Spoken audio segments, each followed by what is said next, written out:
है मन निकाह सुन्नती में पाक ज़िंदगी, हुक्म खुदा रसूल है रब की बंदगी। सैयद हो या पठान हो या सुन्नी हो या शाफ़ई, जिसको रहा न खौफ खुदा है वो उम्मी। ए उम्मती तू अपना गिरेबान झांक ले, न बस सकेगा छोड़ शरीयत न लांग ले। कितने ही रस्म उसने तो खुद से बना लिए, दौलत के जोर इज़ाम पे सबको मिला लिए।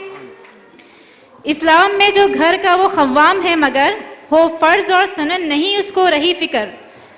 आसान रहा निकाह है दलदल बना दिया, बेटी का हो निकाह ये मुश्किल बना दिया। यूं दीन हक़ इताअत सुन्नत रसूल में, बिद्दत को इख्तियार किया शऊर में। लड़की के घर से नक़द व चेक का सवाल किया, लड़की के घर से नक़द वो चेक का क्या सवाल। बेटे को लेके भीख का तुझको न था ख्याल। बेदर्दी से वलीमे में दौलत लुटा दिया, जो है हराम लुक़मा वो सबको खिला दिया। बिन लड़के वाले लालची लालच बना लिए, लेके जहज़ लड़की को फिर घर बिठा दिए। ए खाने वालों तुम भी वलीमा इसी में हो, ए खाने वालों तुम भी वलीमा इसी में हो। ना रुक सके ना टोकने वाले इसी में हो, इसी में है ना।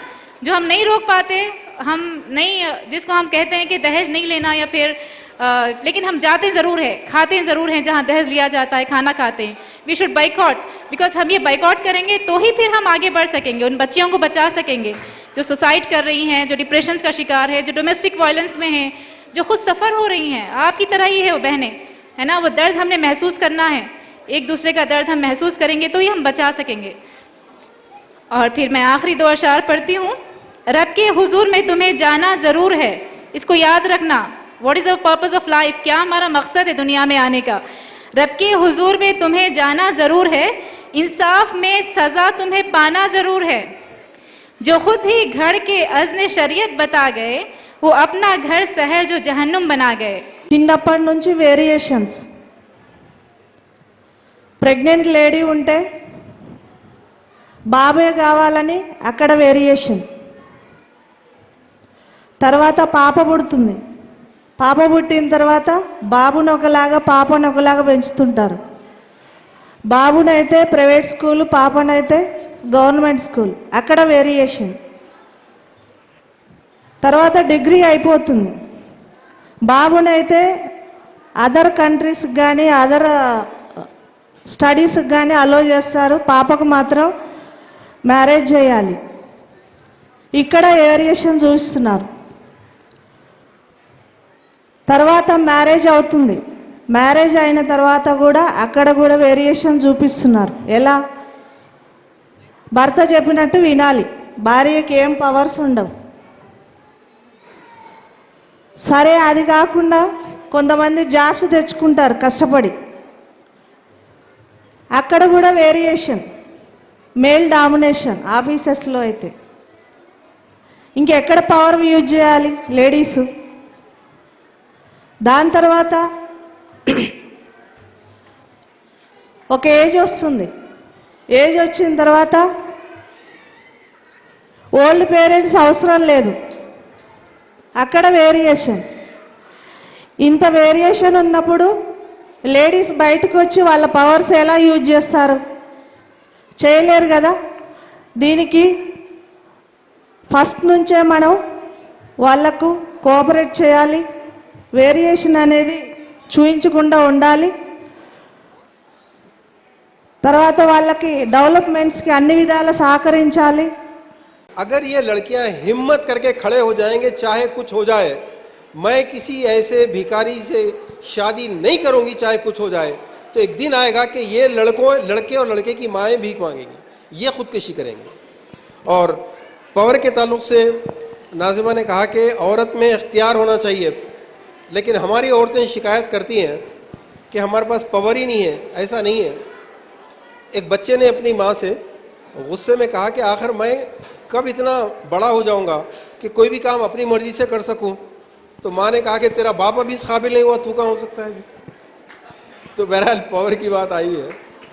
मैं आखिरी बात सिर्फ ये अर्ज़ करना चाहूँगा कि बहनों और भाइयों, इस वक्त पूरे हिंदुस्तान में हर जगह हिंदू मुस्लिम की आग लगी हुई है। ब्राह्मण दलित की आग लगी हुई है, नागालैंड, सिख, जहाँ जाइए आग लगी हुई है। हर आदमी एक दूसरे पर ब्लेम कर रहा है कि ये ह्यूमन राइट वायलेशन हो रहा है, यहाँ विमेन राइट वायलेशन हो रहा है, यहाँ धर्म का वायलेशन हो रहा है।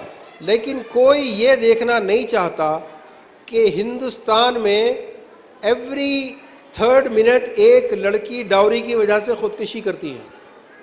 कौन है लड़कियां? वो आपकी बेटियां हैं, हमारी बहनें हैं, सब हमारी बेटियां हैं सब। और जो लड़कियां सुसाइड कर रही है, दे आर लक्की कि वो लड़कियां कम से कम एक लम्हे में ख़त्म हो गई इस दुनिया से, तो सारे मुसीबतें ख़त्म हो गई। लेकिन उन लाखों करोड़ों लड़कियों का क्या आपने कभी सोचा है जो सुबह में जहेज़ नहीं लाने की वजह से शौहर की गाली खाती हैं, दोपहर में सास की गालियां खाती हैं, शाम में ननंदों की ताने सुनती हैं? अगर किसी ससुराल में आपकी बेटी जाती है, जिस ससुराल में जिठानी ने 15 लाख का जहेज़ लाया है, जिस ससुराल में ननंद की शादी 20 लाख की हुई है, अगर ये लड़की कुछ कम लेकर गई है तो उसकी ज़िंदगी जहन्नुम। हर रोज़ जिंदा लाश, इनको कौन बचाएगा? मैं यही कहना चाहूँगा, ये धर्म के झगड़े छोड़ो, ये रीजन के झगड़े छोड़ो, पहले अपनी माँओं और बेटियों को बचाओ इस जहेज़ से। और अगर ये कामयाबी के साथ रन करना है, ऐसी शादी के इनविटेशन आए जिसमें लड़की के वालिद से खाना ले रहे हैं, उसमें लड़की के वालिद से खाना लिखा होता है, उस रुखे को ऐसे वापस करो और कहो कि माफ़ी चाहते हैं। ये हमारे नबी के तरीक़े से नहीं है, हम इस शादी में नहीं आएंगे। इस शादी की वजह से पता नहीं कितने गरीबों के घर बिकेंगे, कितने लोगों को लालच पैदा होगी, हम नहीं आ सकते। दहेज की लानत एक बोझ बन गई है और इसको जो है हमें किस तरीके से जो है रोकना है। इस तरीके से ये सोसाइटी, ये जो है सोसाइटी रिफॉर्म जो है कोशिशें जारी है यहाँ पर इन तमाम लोगों के, और मज़ीद ऐसी सोसाइटियाँ कायम होती रहें और इन लोगों के यानी ज़्यादती करने वालों के ऊपर रोक लगाई जाए। और मैं शुक्रिया अदा करती हूँ डॉक्टर अलीम फल्की खान साहब, प्रेसिडेंट व अहलिया हुमा साहिबा व तमाम माविनियन सोशल रिफॉर्म्स का, कि उन्होंने 26 जनवरी 2022 को यूम जमहूरिया पर वुमेंस एम्पावरमेंट का जलसा मुनक़िद किया, जिससे ख़वातीन के हुकूक़ और डौरी जहेज़ के ख़ात्मे की कोशिशों को उजागर किया गया है। Half of the population of a country is female. Women empowerment is essential for the betterment of a country's future. It plays a vital role in a country's development. So this Republic Day, let's take a pledge to ensure the safety and security of women and never ever discriminate, underestimate the power of Indian women. भूल नहीं, चिंगारी है हम हैं भारत की नारी, अच्छे अच्छों पर भारी है भारत की नारी। कभी भी किसी लड़की को ये चांस मिले कि वो कहीं फर्दर अपने टैलेंट को रिप्रेजेंट करे या फिर कुछ अच्छी तरह से उसको बता सके, तो मूव फॉरवर्ड, रुकिए मत अपनी लाइफ में, हमेशा उसको चेस करिए, अपने फैमिली के साथ उसको आगे बढ़िए, हर चीज़ में इन्वॉल्व होइए, हर फील्ड ऐसा पर्टिकुलरली इसमें ये हम नहीं कर सकते, ये नहीं कर सकते, ऐसा मत देखिए। आजकल लड़कियां हर फील्ड में जा रही है, चाहे वो प्लेन उड़ाना कुछ हो, पायलट बनना हो या फिर कुछ और हो, आर्किटेक्चर फील्ड में बहुत सारा परस्यूट कर रही है लड़कियां, डॉक्टर, इंजीनियर और टीचर के बेस्ट एग्जाम्पल है।